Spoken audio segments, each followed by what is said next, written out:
जीना सीखो, जियो और जीने दो। और आजकल क्या होता है, मरो और मारो,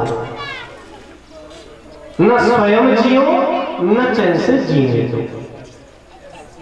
बड़ी बड़ी दुकानें होती हैं, बड़े बड़े अट्टालिका होते हैं, बड़ी बड़ी जगह होती है, जब माइंड विनाश काले विपरीत होती तो थोड़ी सी जगह के कारण में इतने कलेश ये जीव लगा लेता है, उसी में पूरा जीवन व्यतीत कर देता है।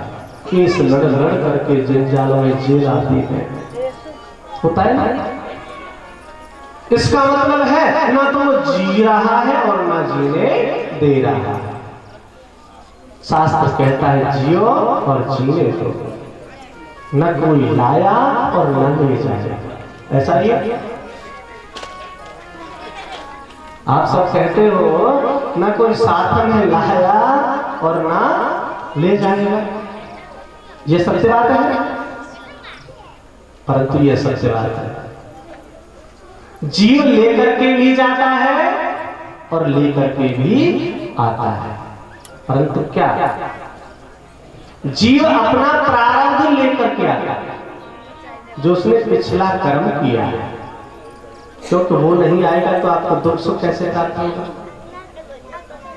जीव भाग्य लेकर के आया है, मुट्ठी बांध करके तो आता है जीव, और हाथ पसार करके जाता है। तो अपना भाग्य अपना प्रारब्ध लेकर के जीव आता है और अच्छाई और बुराई सत असत कर्म लेकर के जाता है। जो हमने किया है उसी को वो लेकर के जाता है। प्रेम से बोलिए जय श्री कृष्ण।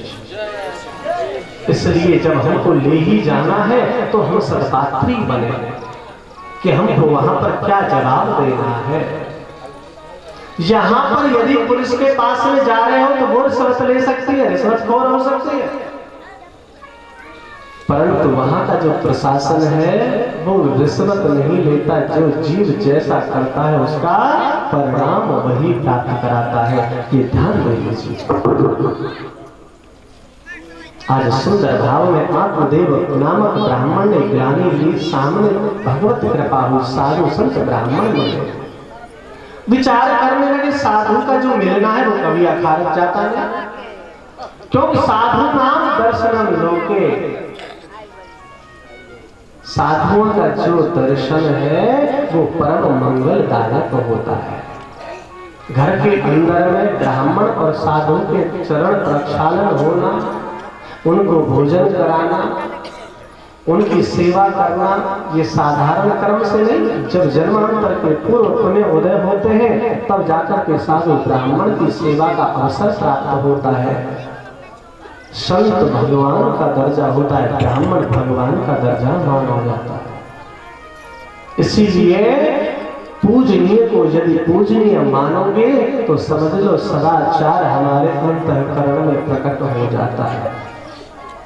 सामने साधुओं का दर्शन होते ही आज मन के अंदर में सुंदर भाव आया। जैसे ही चरणों में पलोटन लगाई, आत्मदेव को जब देखा, साधु बोले, ब्राह्मण बोले कि आपको क्या कष्ट है?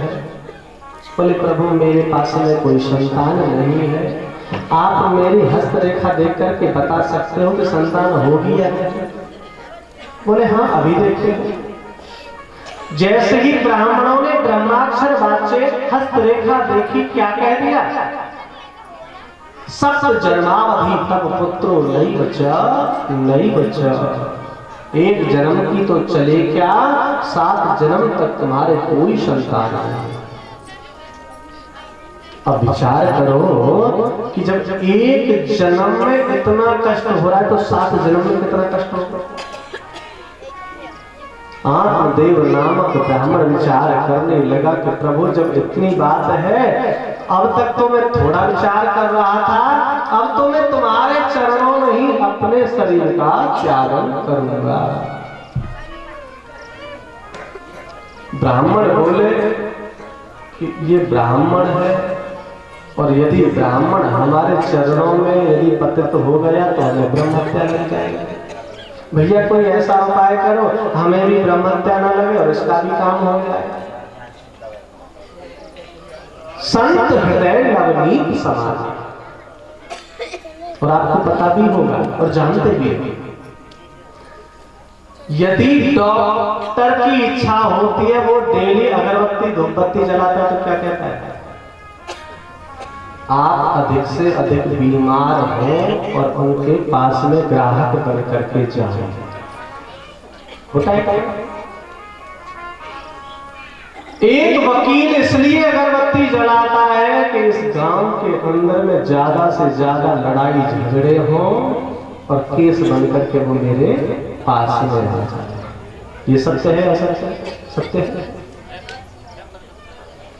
प्रत्येक जो भी हमारा कार्य है उसमें त्रुटि हो सकती है, परंतु संत ब्राह्मण के यहाँ पर त्रुटि इसलिए नहीं होती कि संत ब्राह्मण हमेशा इच्छा करता है, गुरु हमेशा इच्छा करता है कि मेरे शिष्य मेरे यजमान हमेशा दूध हो भाव पूतो फलो स्त्री वर्चस्व आरोग्य, यहां तक कि उनका वर्चस्व बढ़ता ही चला जाए, ये आरोग्यता की ओर चलते चले जाए, वैभव लक्ष्मी इनके पास आती चली जाए, इनकी बेटी की भी जल्दी शादी हो जाए क्योंकि मैं पढ़ूंगा दक्षिणा मिलेगी, इनके बेटे की भी शादी हो जाए, सब कुछ अच्छा का अच्छा होता चला जाए। ये केवल संत ब्राह्मण की अभिलाषा होती है, इसलिए उनको सर्वोपरि माना जाता है। आज क्या इच्छा हुई ब्राह्मणों की, संतों की कृपा होने लगी, भैया कोई ऐसा कार्य करो जिससे उनका कष्ट दूर हो जाए। अपनी तपस्या का एक परपक्व फल बना करके देगा, परपक्व फल बना करके जब दिया कि जाओ अपनी पत्नी को खिला देना, संतान हो जाएगा। यहाँ पर नारद बाबा बोले संत कुमार जी से कि प्रभु एक बात हमारी समझ नहीं आई, अभी तो कहा था 7 जन्म तक तुम्हारे कोई संतान नहीं होगी और इतने में कह रहे हैं कि जाओ फल को अपनी पत्नी को खिला देना और संतान हो जाएगी, मतलब बोले मतलब समझिए। एक बार नारद बाबा एक बनिया के घर में गए, बनिया के कोई संतान नहीं थे, बनिया ने अपने भाग्य को नारद बाबा से दर्शन कराया कि प्रभु देखिए मेरे संतान होगी या नहीं। नारद बाबा ने ब्रह्माक्षर हस्तरेखा से लेकर के मस्तिष्क रेखा तक पढ़ लिया, बोले तुम्हारे कोई संतान नहीं।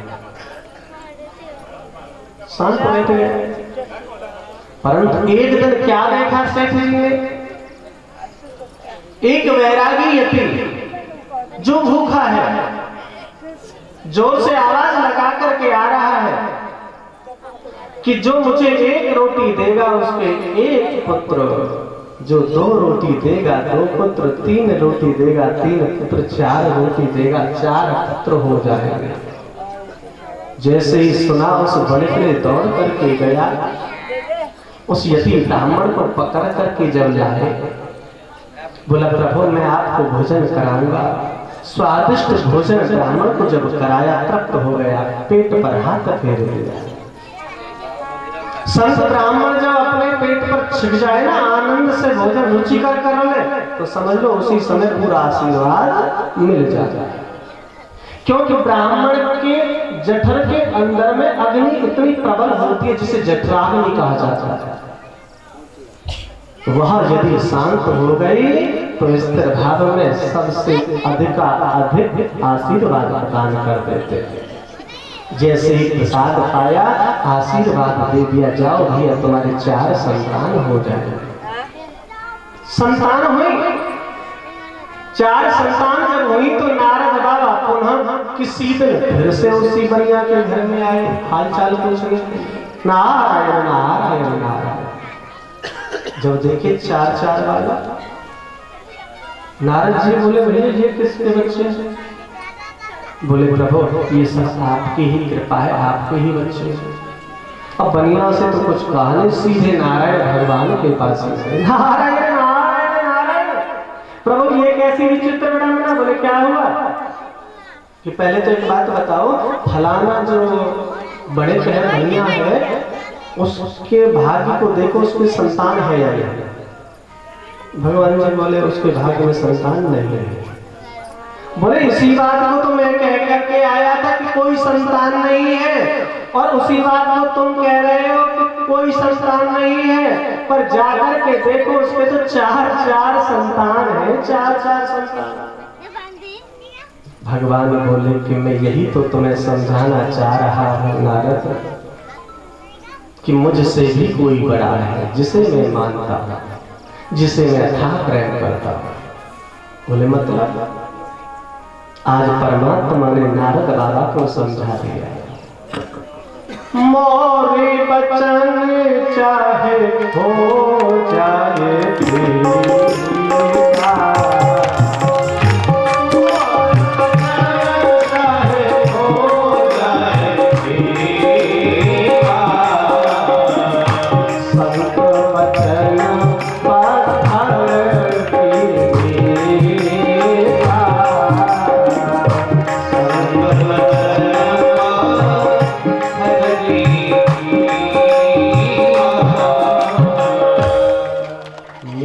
वचन नारद चाहे असत्य हो जाए। बोले तुम परमात्मा? बोले हाँ, मैं भी किसी के वश में हूं। बोले किसके? बोले संत ब्राह्मण। मेरा वचन मिथ्या हो जाए पर मैं तपस्वी साधु ब्राह्मण के वचन को कभी अकारथ नहीं जाने देता। तभी तो कहा जाता है दवा से बढ़ करके दुआ होती है, और वो दुआ संत ब्राह्मणों से प्राप्त होती है। और जब एक बार दुआ मिल जाए तो फिर दवा की आवश्यकता नहीं होती है। प्रेम से बोली जय श्री कृष्ण।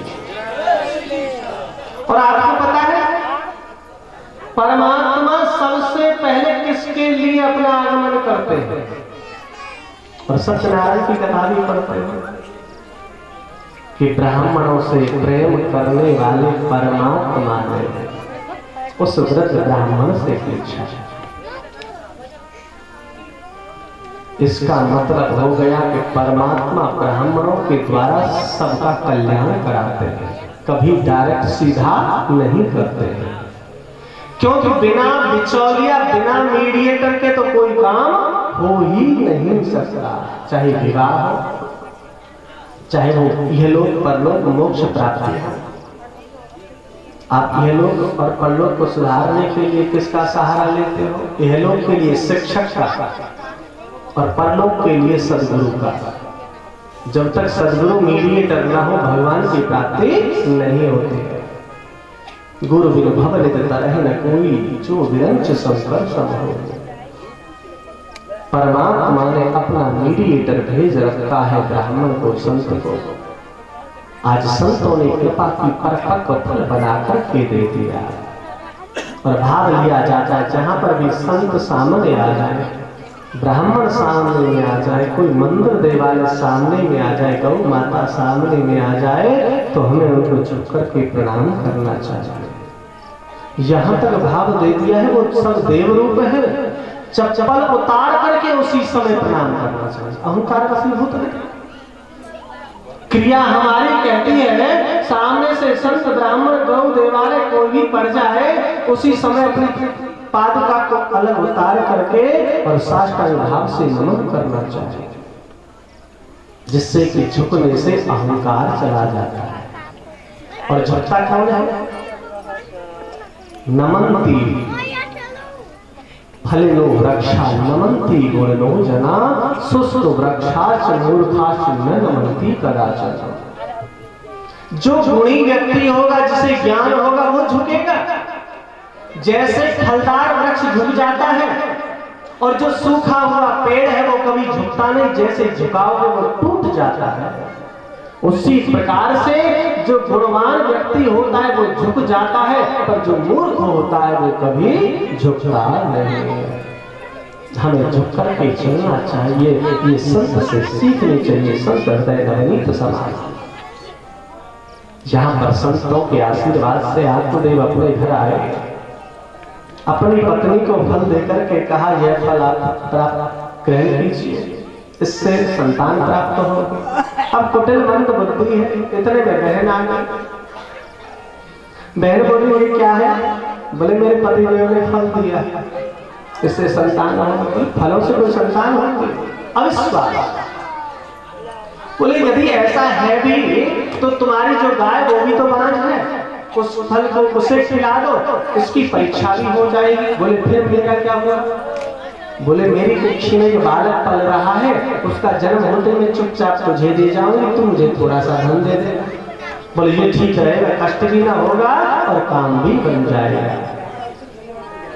कुटिलमंद बुद्धि की स्त्री। जैसे भाव लेते हैं कि कोई कोई स्त्री विचार करती है जैसा धुंधली विचार कर रही है। बोले यदि कोई बच्चा मेरे उदर में पलेगा तो गर्भावस्था में सास कहेगी ये मत खा वो मत खा, ये खा वो खा, अब मेरे जितने भी चटपने सब रुक जाएंगे, सारी व्यवस्था बेकार हो जाएगी। तो यही भाव ले रही है कौन? कुटिलमंद बुद्धि की स्त्री धुंधली कि फल को खाऊंगी तो मैं विकार युक्त हो जाऊंगी, इसलिए फल को नहीं खाऊंगी। बाई चांस गांव में आग लग जाए सब तो भाग जाएंगे, मेरी गर्भ अवस्था के कारण मैं भाग नहीं पाऊंगी, जलकर के लाके जाऊंगी। मानो वो भी न हो, बाढ़ आ जाए सब भाग जाएंगे, मैं रह जाऊंगी, डूब करके मर जाऊंगी। पॉजिटिव की जगह क्या सोचने लगी? नेगेटिव, नकारात्मक। और जैसी सोच रखोगे वैसा ही तो फल प्राप्त